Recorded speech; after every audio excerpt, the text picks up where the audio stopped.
ગેસની ફ્લેમ ચાલુ કરી દીધી છે અને હલાવશું. જ્યાં સુધી આ પાણી ચૂસાઈ જશે ત્યારે વળી પાછું ફરીથી પાણી નાખશું.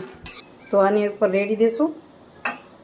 તો હું વળી પાછું એને ધીમા ધીમા તપે ચલાવું. નમસ્કાર મિત્રો, કેમ છો? મજામાં? સ્વાગત છે તમારું મારી YouTube channel natural life with Dina પર. મિત્રો, આજે બ્લોગ તો આમ સવારે શરૂઆત થાય પણ હું સાંજે કરી રહી છું. તો ભગવાનના દીવોબત્તી થઈ ગયા. શરૂઆતમાં એવું હતું કે આજ તો કદાચ વિડીયો નહીં જ કરું, તો પણ મને લાગ્યું કે ચાલો કામ કરી. શું કરવાનું મન થયું ખબર છે? ખારી સિંગ ખાવાનું મન થયું છે, એટલે આપણે ઇન્સ્ટન્ટ બનાવીએ છીએ ખારી સિંગ. તો એમ થયું કે રેસીપી શેર કરું. અહીં ખારી સિંગ માટેના જાડા દાણા આખા મારી પાસે 5 કિલો છે. સમય નથી મળતો કે એને પલાળીને સુકાવું ને એ માટે, તો જલ્દી જલ્દી કરી લઉં. જલ્દી જલ્દી કરવા માટે જો અહીં કઢાઈ લીધી, પછી બધા પાણી મેં ઉકળવા મૂક્યું છે કટોરીમાં. એની અંદર 2 મોટી ચમચી જેટલી નમક નાખી દઉં છું. તો એમાં ગળી જાય ગરમ પાણીમાં, અને ફ્લેમને બંધ કરી દઈશ અને બરાબર ચલાવી લઈશ. ચમચી ચલાવશું તો પણ ગળી જશે એકદમ. એટલે નમક એકદમ પૂરેપૂરું ગળી જવું જોઈએ. પૂરેપૂરું નમક ગળી જાય. ગરમ ગરમ પાણીમાં, એકદમ ઉકળતા પાણીમાં નાખ્યું છે, એટલે ગરમ ગરમ પાણી જ આપણે દાણા પર નાખશું. દાણાને છે ને આપણે સીધા કઢાઈમાં લઈ લઈશું. હવે એની પર આપણે એકદમ મિક્સ કરી લઉં. આ પાણી લેશું ગરમ ગરમ જ પાણી નાખશું, તાકી સરખી રીતે પલળે. ગરમ પાણી હોય ને તો લઈ લે સરખું, નહીં તો અડે ઓછું એને. ગરમ ગરમ પાણી હું નાખું છું અને હવે આને મિક્સ કરશું. દાણાને નીચે મૂકી દઉં એટલે તકલીફ ન થાય. અને આને મૂકી દઈ ગેસ પર. ગેસની ફ્લેમ ચાલુ કરી દીધી છે અને આને અત્યારે ધીમે ધીમે હલાવશું. જો નીચે પાણી દેખાય છે એ બધામાં ચીપકી જાય, અને આપણે પછી આને હલાવતા રહીશું. નીચેથી પાણી ગરમ થતું જશે અને આની અંદર ચૂસતું જશે. અને કઢાઈ પણ ક્યાંક આમાં આપણે એમ લાગશે કે મેલી થતી જાય છે, પણ કાંઈ વાંધો નહીં, એનાથી ડરવાર નથી, જલ્દી સાફ થઈ જશે ધોવામાં. એટલે અત્યારે હલાવશું. જ્યાં સુધી આ પાણી ચૂસાઈ જશે ત્યારે વળી પાછું ફરીથી પાણી નાખશું. ત્યાં સુધી આને ધીરે ધીરે ધીરે આ રીતે હલાવવાનું, ઉપરથી નીચે અને નીચેથી ઉપર. કોઈ પણ દાણો એવો ન હોય કે જેને પાણી ન અડે. એટલે આને પૂરેપૂરું પાણી અડે એ રીતે આપણે મિક્સ કરતા જશું. અને ગેસની ફ્લેમ લો ટુ મીડિયમ રાખશું. ફૂલ નથી રાખવાની, ધીમે ધીમે તપે થોડુંક આપણે કરવાનું છે. થોડુંક ટાઈમ લાગશે પણ બહુ સરસ થશે. એ 4 મિનિટ થઈ તો અહીં પાણી સોસાઈ જવા આવ્યું છે. દાણા ભલે નીલા છે પણ પાણી સોસાઈ જવા આવ્યું છે. બહુ પાણી હવે ક્યાંય દેખાતું નથી. તો વળી પાછું આપણે આ પાણીની અંદર નાખી દઈશું. થોડું ઓછું કદાચ ગળેલું હોય તો આમાં ગળી જાય. તો આની ઉપર રેડી દઈશું અને હવે પાછું એને હલાવતા રહેશું. આ પાણીમાં જાણે રંધાતા હોય ને એવું થશે. એટલે એકદમ પાણી લઈ લે ત્યારે થાય ને. આમ તો આપણે શું થાય, 12 થી 15 કલાક પલાળી રાખીએ, પછી સુકાવીએ નમકવાળા પાણીમાં પલાળીએ. એટલે આપણે પલાળ્યા નથી, એટલે આની અંદર ચડાવશું આપણે. એટલે નમકવાળું પાણી દાણા બધા લઈ લેશે. તો હું વળી પાછું એને ધીમા ધીમા તપે ચલાવતી રહીશ. જો હવે પાણી આપણું સુસાઈ ગયું. ધીમે ધીમે ધીમે કર્યા. જો કટોરી મેં ખાલી કરી લીધી, થોડું થોડું નાખતી ગયું. હવે છે ને એને ધીમા ધીમે તપે આપણે શેકશું, જ્યાં સુધી ક્રિસ્પી ન થઈ જાય, કડક ન થઈ જાય ત્યાં સુધી. ફૂલ નહીં, ધીમા ધીમા તપે. તો અહીં નમક પણ લઈ લેશે અને કડક થશે ત્યાં સુધી સરસ મજાનું તૈયાર થઈ જશે. થોડાક આપણે દાણા અત્યારે કાળા લાગશે. કારણ કે આ જે નીચે છે ને નમક આમાં ચીપકે ને એ બળે એટલે કાળો કલર થાય. કાંઈ વાંધો નહીં, આપણે પછી એને સાફ કરી લેશું. અને હવે ધીમે ધીમે તપે આપણે એને શેકશું. બધા જ સારી રીતે શેકાય એટલા માટે. કારણ કે આપણે ખાલી આ શેકવાના છે, નહીં તો આપણે નમકમાં શેકીએ આખામાં એટલે બળવાની કે ડર ન રહે. આ ખાલી દાણા છે એટલે એને ધીમા ધીમા ધીમા તપે શેકવાના છે, મીડિયમ ટુ લો પર. એમ થાય કે ધીમું લાગે છે તો થોડોક ફૂલ કરી લેવાનો ગેસ. વળી થોડુંક એમ લાગે કે બળવા લાગે છે તો થોડોક ધીમો કરી દેવાનો અને શેકતું જવાનું. આમ ધીરે ધીરે જેમ શેકાતા જશે તેમ ઉપર નમક વળતું જશે, આમ દેખાતું જશે. 5 મિનિટ થઈ, જો પૂરા થતા જાય છે પણ હજી ક્રિસ્પી નથી થયા. જે આમ કડકડ બોલે એવા થાય તો જ મજા આવે. હવે અવાજ પણ કરવા માંડ્યા છે. એમ થોડોક અવાજ કરવા માંડે ને પછી જોશું. પછી દાણા પોતે સતત અવાજ કરશે ત્યારે શેકાઈ ગયા ઘણા હશે. તો આપણી સિંગ થઈ ગઈ છે તૈયાર. ખરી જાય ને પછી એને જાળીમાં નાખીને ચાળી નાખશું એટલે નમક છે એ નીકળી જશે. અને આને કઢાઈ તમને બતાવીશ, ધોતા જરાય વાર નહીં લાગે, તરત ચોખ્ખી થઈ જશે. એમ ડરવાનું નહીં કે આટલી ઓલી થઈ ગઈ છે ગંદી તો કેમ સાફ થશે. ભલે ને કાળી થઈ જાય તો ચોખ્ખી થઈ જાય. અને જો આમ બધી છાલું ફોતરી ઉતરી જાય છે એટલે સરસ ઠરશે એટલે ખાવા જેવી થઈ જશે. અને ફોતરી ઉતરી જાય એટલે એનો મતલબ છે તૈયાર થઈ ગઈ છે. થોડીક કઢાઈ ગરમ છે એટલે ક્યારેક આમ થોડુંક હલાવવાનું એટલે નીચે વાળી બળી ન જાય. અને એકદમ ઠંડી થઈ જશે ને ત્યારે જરાક જાળીમાં નાખી અને ચાળી લેશું. તો ખારી સિંગ તૈયાર થઈ ગઈ. હવે છે ને જાળીમાં નાખીને ખાલી થઈ ગઈ છે એટલે આમ થોડીક ચાળી લઈશું આપણે. નમક હોય ને તો નીકળી જાય, ચોટેલું હોય તો સાફ થઈ જાય.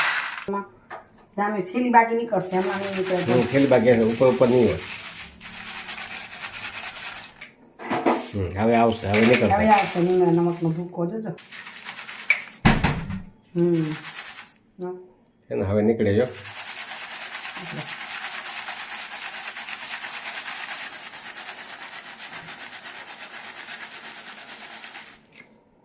થઈ ગયું નમક ચોખ્ખું. આ ખારી સિંગ થઈ ગઈ આપણી તૈયાર.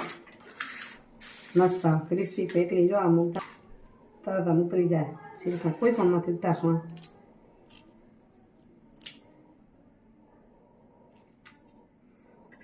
હવે આમાં ભરી દઈ ડબ્બીમાં, બરણીમાં ભરી દઈ, એરટાઈટ બરણીમાં. આવી મસ્ત કડક જ પડી, ફૂલે છે, અવાજ પણ સરસ થઈ ગયો ને.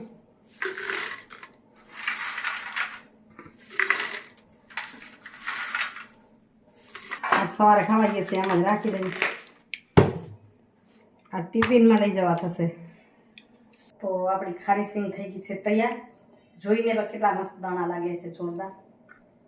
આજની આ ખારી સિંગ બનાવવાની ટીપ કેવી લાગી? સારી લાગી ને? તમે પણ બનાવજો, ઇમરજન્સી બનાવવો તો. બાકી તો પલાળીને રાખીએ એને સુકાવીએ અને નમક સાથે શેકીએ તો એમાં આટલું કાળું પણ ન થાય અને સરસ થઈ જાય. તો આ ટીપ સારી લાગી હોય તો વિડીયોને લાઈક શેર કરજો હો.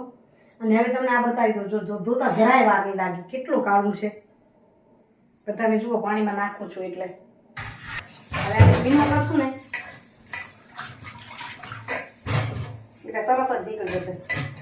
આ કાંઈ જ નથી લગાવ્યું, પછી ઘસીને સરખું લગાવીશ. આમાં તમે ખાલી કાંઈ નહીં, આમ થોડું ભીનું થાય ને હાથ ફેરવી લિક્વિડ ને પછી પાછળ લગાવશું. પાણી કાઢી નાખીએ બાકી નમક પોતે જ ચોખ્ખું કરી નાખે. 1 મિનિટ પણ નથી લાગી. આ ખાલી જો ચીપકી ગયો ને આમ લગાવવાનું છે.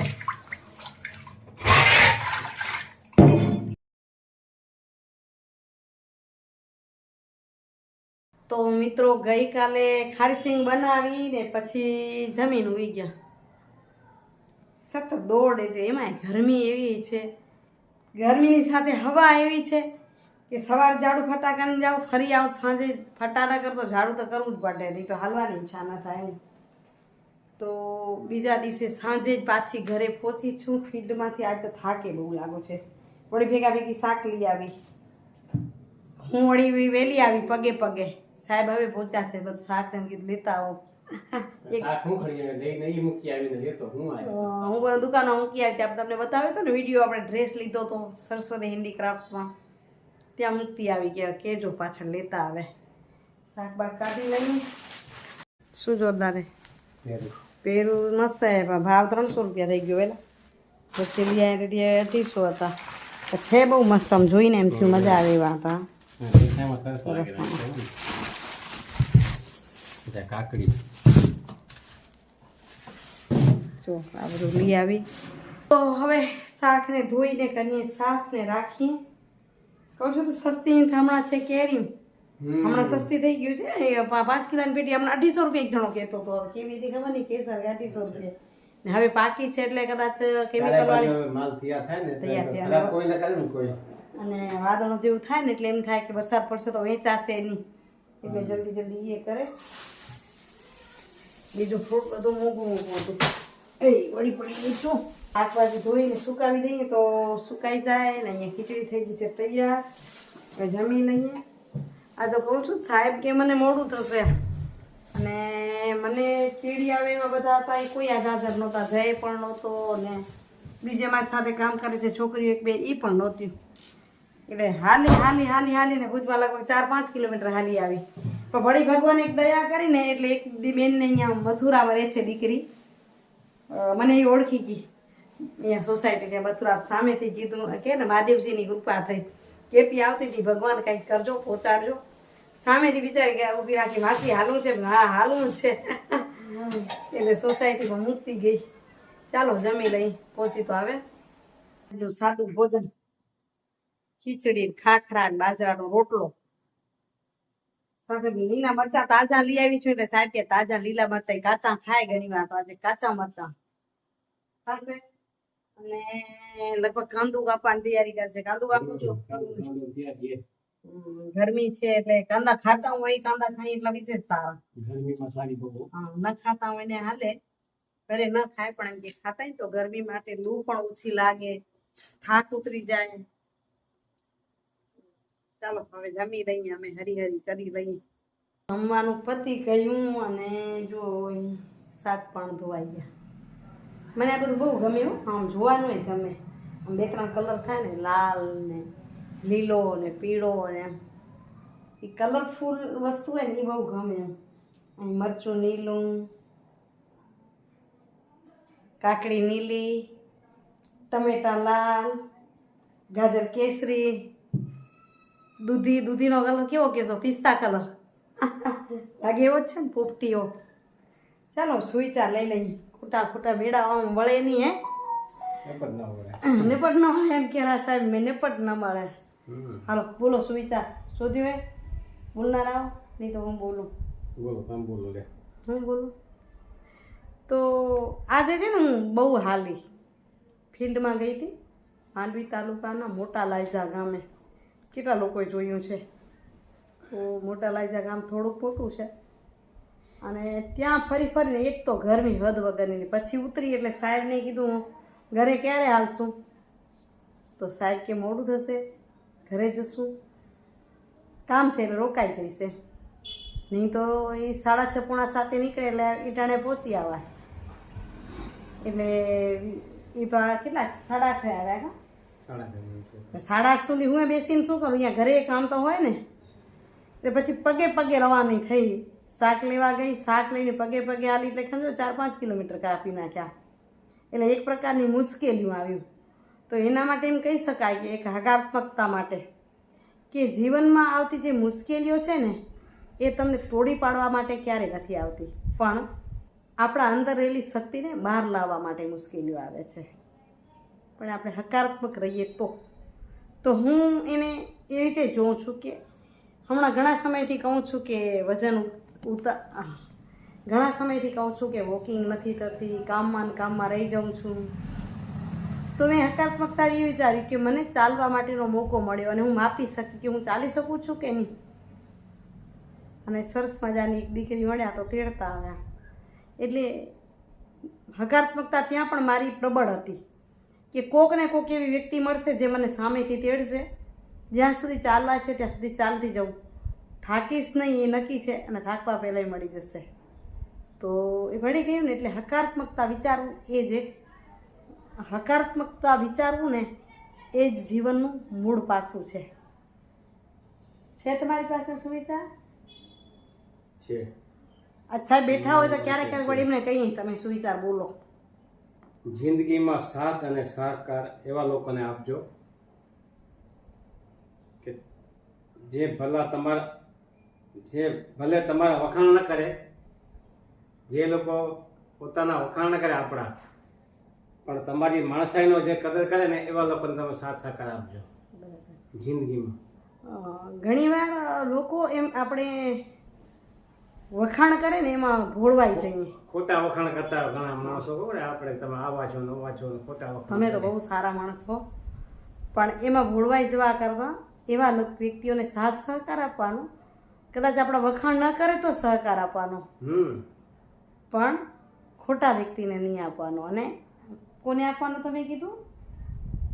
તમારા માણસાઈની કદર કરે જરૂર કરે એને માણસાઈ તમારી કદર કરે એમને એવા સાથ સહકાર આપજો. આપણા જે ગુણો છે, આપણી જે માણસાઈ છે એ માનવતાની કદર કરે કદર કે આ વ્યક્તિ કેવું છે એ માપી શકે એને સાથ સહકાર આપવો જોઈએ. તો મિત્રો આ વાત સાથે જ આપણે વિડીયોને એન્ડિંગ કરી નાખી. કાલે મળી સરસ મજાના વિડીયો સાથે. તો કાલે તો મોનું કે દ્રષ્ટિ કોણ આવે છે તમને જોવાનું છે અને કમેન્ટ કરીને કહો કે કોણ આવે છે. સારા સમાચાર છે. હો તો વિડીયો ગમ્યો હશે, હારી સિંગની રેસીપી પણ ગમી હશે. જો ગમી હોય તો વિડીયોને લાઈક કરજો, કમેન્ટ જરૂર કરજો કે તમને એ રેસીપી કેવી લાગી ખારી સિંગની. બરાબર ને? કાલે મળી સરસ મજાના વિડીયો સાથે. ત્યાં સુધી જય શ્રી કૃષ્ણ, જય જય ગરવી ગુજરાત, જય ભારત અને જય હિન્દ. Bye bye. હરિઓમ. જય માતાજી. આજ સાહેબે માતાજીથી પૂરું કર્યું, હવે દ્વારકાધીશને જય ખાલી કહી દઈ ભલે.